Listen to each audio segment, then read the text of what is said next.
바울이 이제 마게도냐로 가서 최초의 그 교회인 빌립보 교회를 개척을 하잖아요. 근데 핍박이 있고 또 그 다음에 160km 떨어진 데살로니가로 가고, 거기서 또 데살로니가에서 베레아로 100km 떨어진 곳으로 또 가고, 거기서 또 배를 타고 아덴으로, 아가야 지역의 아덴으로 갑니다. 바울이 계속해서 하나님 나라가 거침없이 빠르게 확장되고 또 진전이 있고 또 진전이 있고 하는 것들을 이제 보게 되는데, 이 하나님 나라를 향해서 이 복음에 촉발시키고 복음의 진전이 있게 하는, 거침없이 나아가게 하는 가장 큰 원동력은 뭐냐면요, 바울의 열정이 아니었어요. 핍박이었습니다. 박해. 이 가운데 있고 목회할 만하니까 또 핍박 시작되니까 또 다음 도시로 갈 수밖에 없고, 그러니까 여기까지 쫓아와서 또 핍박을 하니까 또 가게 되고, 그래서 계속해서 교회가 세워지고 계속해서 하나님의 사람들이 세워지게 되는 그런 은혜가 있는 것이죠. 그래서 가만히 보면, 고난과 핍박을 통해서 하나님은 하나님 나라를 확장해 나가시는구나, 일하시는구나, 그런 생각을 많이 들어요. 그 로스 아미고스 교회도, 교회가 세워진 것도 사실은 홍수로 인해서 수많은 세대들이 집을 잃고 또 목숨을 잃고, 그래서 다시 인생이 시작되면서 로스 아미고스 지역이 생기는 거, 그래서 교회가 이루어지고 구원의 계획이 있듯이, 홍수라고 하는 그 매개체가 고난이 그 영혼 구원에 사용이 된 거잖아요. 그러니까 우리 생각 밖의 일들을 하나님께서는 항상 하세요. 저와 여러분의 인생도 마찬가지죠. 하나님 코로나도 사용하십니다. 이사야 55장 9절 말씀 보시면 같이 읽겠습니다. 이는 하늘이 땅보다 높음 같이 내 길은 너희의 길보다 높으며 내 생각은 너희의 생각보다 높음이니라. 아멘. 고난과 아픔을 통해 이루시는 복되고 좋은 일들이 있음을 믿으시기 바랍니다. 바울이 생명의 위협과 핍박을 피하기 위해서 이 도시 저 도시 저 성읍 또 그 다음 성읍으로 옮겨가면서 복음을 전파할 때 구원받는 많은 사람들이 생겨나게 됐는데, 구원받는 사람들 가운데 사도행전을 가만히 보고 다른 선지서를 보면 그냥 하나님의 믿음의 사람들이 생겼을 뿐만 아니라 바울의 동역자들, 바울과 이제 전도 여행을 같이 하는 동역자들이 세워지게 돼요. 사도행전의 그 순간의 기록만으로는 그게 눈에 안 들어오는데, 종합적으로 입체적으로 사도행전을 바라보기 시작하면은 그럼 참 대단한 하나님의 사람들이 동역자로 세워지게 되는 것들을 보게 되죠. 사도행전 20장 4절에 보면은 이 부분은 바울이 3차 전도 여행 때인데, 3차 전도 여행 때 이 기록을 한번 보세요. 아시아까지 함께 가는 자는 베레아 사람 브로의 아들 소바더. 베레아에서 누가 예수를 믿어요? 소바더라고 하는 하나님의 사람이 세워졌구나, 이게 알게 되는 거예요. 데살로니가 사람 아리스다고와 세군도와 더베 사람 가이오와 및 디모데 잘 아시죠? 그리고 아시아 사람 두기고와 드로비모라. 그러니까 3차 선교 여행 때 바울의 동역자가 되는 사람들은 2차 선교 여행 때 핍박을 통해서 옮겨갔는데, 거기서 복음의 일들이 나타나게 되고 복음을 통해서 많은 예수 믿는 사람이 생겨나게 됐는데, 그 가운데 동역자들을 붙여주세요. 동역자들이 그냥 동역했겠어요? 바울을 따라다니고 이와 바울과 선교의 동역자가 되고 싶은 열망과 바울의 필요가 보이는 거죠. 그런 것을 통해서 하나님의 사람들이 세워지게 되는 거예요. 베레아 사람 브로의 아들 소바더, 데살로니가에서는 아리스다고와 또 세군도. 로마서 16장 21절을 보시면은, 이 로마서는 아덴에서 전도 사역을 위해 고린도를 갔는데, 그 고린도에서 로마서를 씁니다. 그때 누가 등장하는가 하면은, 나의 동역자 디모데와 나의 친척 누기오와 야손과 소시바더가 너에게 문안하느니라. 누기오, 야손, 소시바더가, 이렇게 소시바더는 이 소바더, 그 베레아 사람이고요. 금방 나왔던 동일 인물입니다. 야손, 기억하시죠? 데살로니가에서 자기 집을 바울에게 내어준 사람이 이 고린도까지 같이 와 있는 거예요. 그러니까 바울 혼자 온 게 아니라 동역자들이 세워져서 바울의 사역을 힘있게 동역하는 성도들이 세워지게 되는 것이죠. 이 사람들은 어쩌면 바울을 향한 핍박이 없었으면 못만 딴 사람인데, 하나님은 바울이 핍박으로 도시를 옮기면서, 성읍을 옮기면서 그곳에 복음이 퍼지게 하시고, 고난을 통해서 하나님의 택하신 사람들을 만나게 하시고, 그 중에서 동역자들을 만나게 하시는 것입니다. 우리가 이제 복음 선교 여행을 통해서 제가 깨닫게 된 게, 하나님께서 코로나를 통해서 하나님께서는 선교사님들한테 굉장한 위기가 닥친 거거든요. 파송교회에서 보내주는 돌이 많이 줄고 그러니까 우리 김종수 선교사님 또 전성일 선교사님도 파송교회에서 뭐 각자 사정이 있는 거죠. 어쨌든 50%치 삭감이 되셨어요. 근데 저는 그 내용을 알고 있죠. 근데 하나님께서 이 일들을 통해서 우리가 함께 동역함으로 그분들을 위로하고 굉장히 귀한 선교사님들이 이 사명을 잘 감당할 수 있도록 하길 원하시는구나, 그런 마음을 품었는데, 하나님 나라는 각계 전투하듯이 절대로 혼자 확장해 나가는 게 아니에요. 우리가 로스아미고스 교회를 세웠지만 엄밀히 말하면 예배당을 세운 거고, 그 교회에 야베 성도가 있고 김정수 선교사님의 수년 동안의 헌신이 있고 기도가 있고 지혜자 전도사님의 사역에 땀방울이 있는 거고, 그곳에 성도들이 열심히 있는 것이지 우리만 세운 게 아니에요. 우리는 그 일에 같이 동역하고 숟가락을 얹었을 뿐이지, 하나님께서는 또 그분들만 통해서 교회가 생겼죠. 우리 하늘누린 교회를 만난 게 그분들은 큰 복이고 축복이죠. 여러분을 만난 게 로스아미고스 성도들에게는 큰 축복이죠. 그러니까 피차 복이에요. 그렇게 동역의 관계가 그렇게 형성이 되는 거예요. 그래서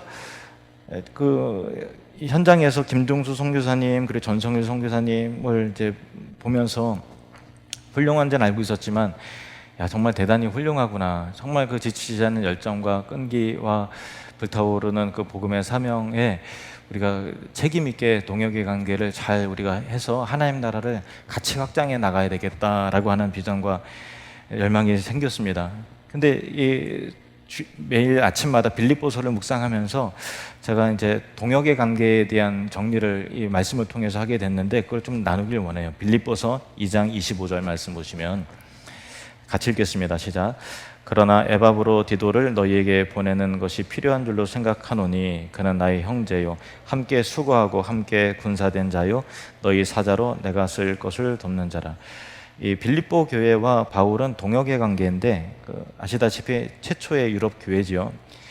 에바브로디도가 뭐냐면 너희 사자라고 돼 있잖아요. 내가 쓸 것을 돕는 자라. 그러니까 빌립보 교회가 바울의 선교를 돕기 위해서 헌금을 좀 걷어서 그걸 전달하는데 에바브로디도 편에 보내는 거예요. 그리고 에바브로디도로 하여금 바울 옆에서 바울의 선교를 도울 수 있도록, 잘 섬길 수 있도록 이렇게 하는 거죠. 신실한 청년을 보냈는데, 거기서 그 일들을 잘 감당을 하는 거예요. 나와 함께 수고하고 함께 군사된 자예요. 그런데 열심히 일하다가 탈진이 왔는지 병들어 죽을 지경이 된 거예요. 그래서 바울은 다시 빌립보 교회에 에바브로드를 다시 보냅니다. 그런 내용이 여기 있어요. 여기서 어떤 동역이냐? 나의 형제, 나와 함께 수고하고 함께 군사된 자, 그죠? 그러니까 군사는 최전방에 싸울 때 우리도 수고하고 같이 군사가 돼야 된다는 거예요. 우리는 그냥 가만히 앉아서 선교사님들 열심히 총싸움 잘하겠지, 열심히 기도하면 되지, 이게 아니라 같이 군사가 되고 같이 후원을 하고 쓸 것을 돕기 위한 각오와 결단이 바로 교회의 몫이라는 거예요. 4장 3절 말씀도 보시면은 4장 3절에 같이 읽습니다. 시작. 또 참으로 나와 멍에를 같이 한 내게 구하노니 복음에 나와 함께 힘쓰던 저 여인들을 돕고 또한 글레멘드와 그 외에 나의 동역자들을 도우라. 그 이름들이 생명책에 있느니라. 이게 동역자들이 나오죠. 멍에를 같이 한 내게 구하노니, 여기 그 앞에 보면은 유오디아와 순두계라고 하는 이 빌립보 교회의 여성 리더들이 등장을 하는데, 너희들이 서로 이렇게 같은 마음을 품으라, 이렇게 권면하면서 너희들이 나와 멍에를 같이 하지 않았느냐라고 얘기를 해요. 유오디아와 순두계는 이제 학자들은 그 빌립보교의 첫 번째 성도였고 자기 집을 오픈했던 이 루디아가 본명이 아니라 본명이 유오디아 아니면 혹은 순두계일 것이다라는 그런 이야기를 해요. 정확하진 않습니다만은 어쨌든 루디아의 본명일 수 있죠. 그러니까 루디아라고 가정한다면 아니더라도 상관없어요. 그러니까 바울과 멍에를 같이 했다는 거예요. 멍에는 뭐냐면 짐을 같이 드는 거예요. 짐을 같이. 동역이 뭐냐면 짐 같이 드는 게 동역이죠. 우리는 하나님의 백성뿐만 아니라 하나님 나의 동역자로 불러주셨어요. 동역자가 해야 될 일이 뭐냐면 뭐라고요? 짐 같이 드는 거. 그게 동역자가 하는 일이죠. 4장 10절부터 14절 말씀 보시면은 내가 주 안에서 크게 기뻐함은 너희가 나를 생각하던 것이 이제 다시 싹이 남이니 너희가 또한 이를 위하여 생각은 하였으나 기회가 없었느니라. 내가 궁핍함으로 말하는 것이 아니라 나는 어떤 형편에든지 나는 자족하기를 비웠느니 나는 비천에 처할 줄도 알고 풍부에 처할 줄도 알아. 모든 일 곧 배부름과 배고픔과 풍부와 궁핍에도 처할 줄 아는 일체의 비결을 배웠노라. 제가 필리핀에서 이제 전 선교사님 또 김 선교사님과 이야기하면서 굉장히 어려운 상황이잖아요. 왜냐면은 선교 파송교회에서 50%를 줄였으니까 보통 파송교회 하면은 적게는 50만 원, 또 많게는 100만 원, 200만 원이 하는데 이 두 분은 좀 많이 받으셨거든요. 그런데 50%를 줄였는데 그러면은 우리 생각에 그러면 줄여둔 만큼 좀 아끼면 되지 않느냐? 그게 아닌 게 코로나 전 이후에 물가가 2배 이상 올랐어요. 기름값이 한국이랑 똑같아요. 소득은 50만 원밖에 안 돼요. 필리핀 사람들에게 50만 원밖에 안 되는데 전기요금 한국이랑 똑같습니다. 기름값이 한국이랑 똑같아요. 예, 그러니까 또 쇼핑몰에서 쇼핑하더라도 옷값도 다 비싸고 그러더라고요. 한국이랑 거의 비슷해요. 근데 우리 선교사님이랑 대화를 하면서 이 바울의 마음을 제가 느끼겠더라고요. 그 때문에 뭐 걱정해하고 불안해하고 그러진 않아요. 이 바울처럼 내가 어떤 형편이든지 자족하기를 배워가고 계시고 나는 비천에 처할 줄도 알고 풍부에 처할 줄도 알아. 모르는 일 곧 배부름과 배고픔과 풍부와 궁핍에도 처할 줄 아는 일체의 비결을 배웠노라. 그렇게 배워가시는 그 자세와 은혜가 참 감동이 있었습니다. 그런데 13절 14절에 보면은 내게 능력 주시는 자 안에서 내가 모든 것을 할 수 있느니라. 근데 그럼에도 불구하고 14절 그 동역의 관계는 이런 거죠. 시작. 그러나 너희가 내 괴로움에 함께 참여하였으니 잘하였도다. 그러니까 선교사님 입장에는 괜찮은 거예요. 어차피 하나님이 먹여주시고 하나님이 책임져 주시고 뭐 돈에 의해서 사역이 좌우되지 않는다라는 믿음은 있으시지만 그러나 그럼에도 불구하고 빌립보 교회가 바울의 괴로움에 어려움에 참여했으니 참 잘했다라고 하는 칭찬하는 모습을 동역의 관계라면 이런 것도 좀 배우면 좋겠다 그런 생각이 듭니다. 그래서 제가 이제 선교지에서 느끼게 되는 거는 우리 선교사님들이 최전방에서 막 전투를 하는데 복음로가 차단된 느낌, 그런 상황이에요. 거의 모든 선교사님들이 그와 같은 애로사항을 지금 다 겪어 계십니다. 한두 분이 아니시고. 그런데 우리 한국 교회가 어떻게 하면 좋을까요? 복음로가 차단되고 큰 교회들은 더 이상 헌금이 줄고 성도가 줄어서 이건 감당하지 못하겠다. 그래서 최소한 이 정도만 하겠다라고 하는 상황 속에서 한국 교회가 이제는 어떻게 될까요? 그냥 알아서 살아남으셔야 해야 됩니까? 그게 아니에요. 하나님께서 각 교회 모든 성도들에게 각자 짐을 이제 피차서 나눠지는 거예요. 지금까지 수고 많으셨습니다. 뭐 형편이 어려운 건 어떡하겠어요? 지금까지 해도 잘한 거죠. 그러니까 지금까지 수고 많으셨어요. 우리도 이제는 같이 집시다. 우리도 같이 지고 가겠습니다라고 하는 마음을 우리 같이 품어야 되는 것이죠. 갈라디아서 6장 2절 말씀 같이 읽겠습니다. 시작. 너희가 짐을 서로 지라 그리하여 그리스도의 법을 성취하라. 아멘. 너희가 짐을 서로 지라 그리하여 그리스도의 법을 성취하라. 우리가 이 선교를 열심히 하고 있고 하지만 파송 선교사는 사실 없잖아요. 근데 우리 선교사님들에게 우리가 고정적으로 협력 선교사님들한테는 이제 매월 10만 원씩 그렇게 고정적으로 하지만은 우리가 현실을 좀 생각하고서 고민을 좀 할 필요 있겠다 이제는 그런 생각을 합니다. 그래서 파송교회가 파송 선교사를 전적으로 책임지는 시대는 지났고 여러 교회가 십지일반 같이 그 짐을 지는 시대로 접어들었구나 그런 생각이 듭니다. 그래서 여러분이 이제 선교사님 오시면은 또 여러 가지 감동받아서 선교로 잘 섬겨주시니 참 감사드립니다. 정말 감사드리고요. 단 이제 정기적으로 선교사님들을 위해서 정기적으로 매월 정기 선교 헌금하시는 분들은 그렇게 많지는 않으세요.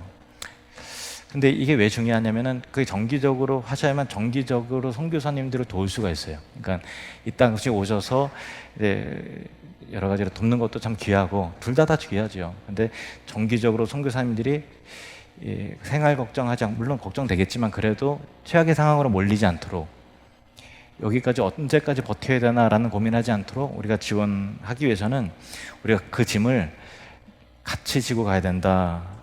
복음에 집중할 수 있도록 해야 된다라는 것입니다.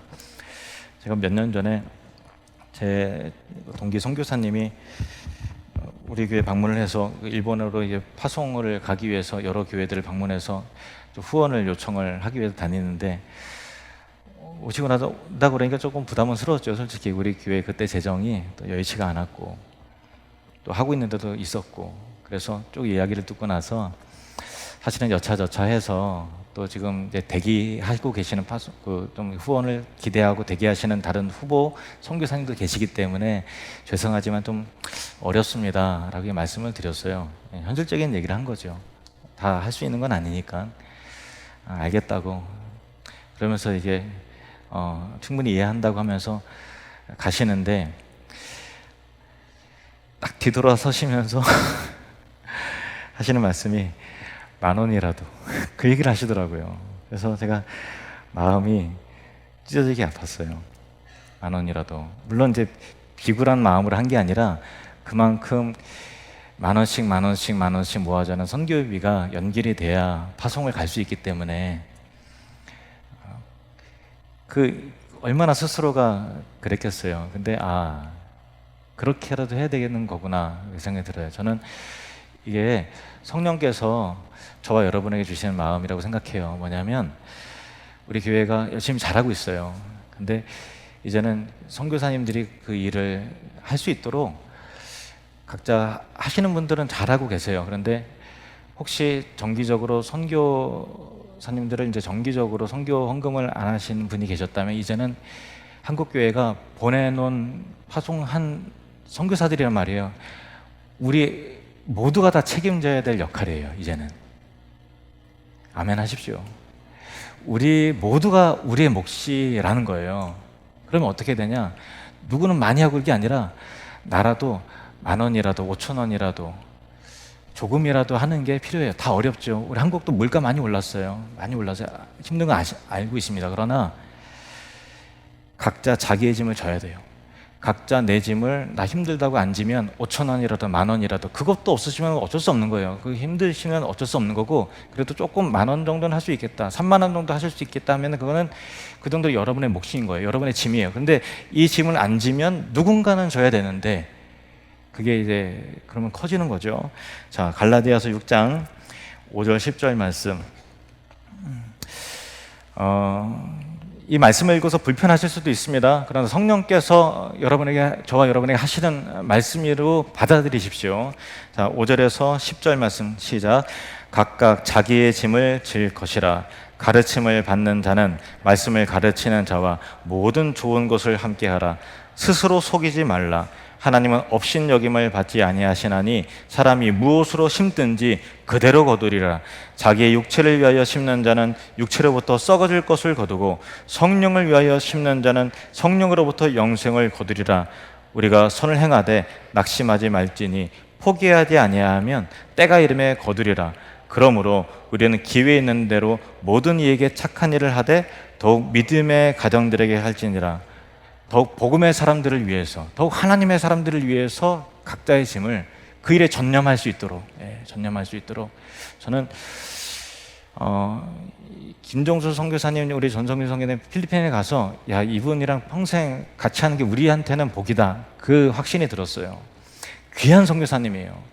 그 일에 전념할 수 있도록 저와 여러분이 협력자가 되고 동역자가 되길 원합니다. 지금까지 김종성 선교사님 10만 원씩 보내드리고 전성민 선교사님 못 보내드리고 그랬는데 이제는 그 파송교회 성도들이 많이 줄었어요. 그래서 도저히 감동이 안 되는 거예요. 지금까지 잘하신 거예요. 칭찬할 만한 거예요. 박수 받아야 돼요. 솔직히 50명도 안 되는 교회에서 김종성 교사님 150만 200만 원 하셨으면 진짜 최선을 다한 거예요.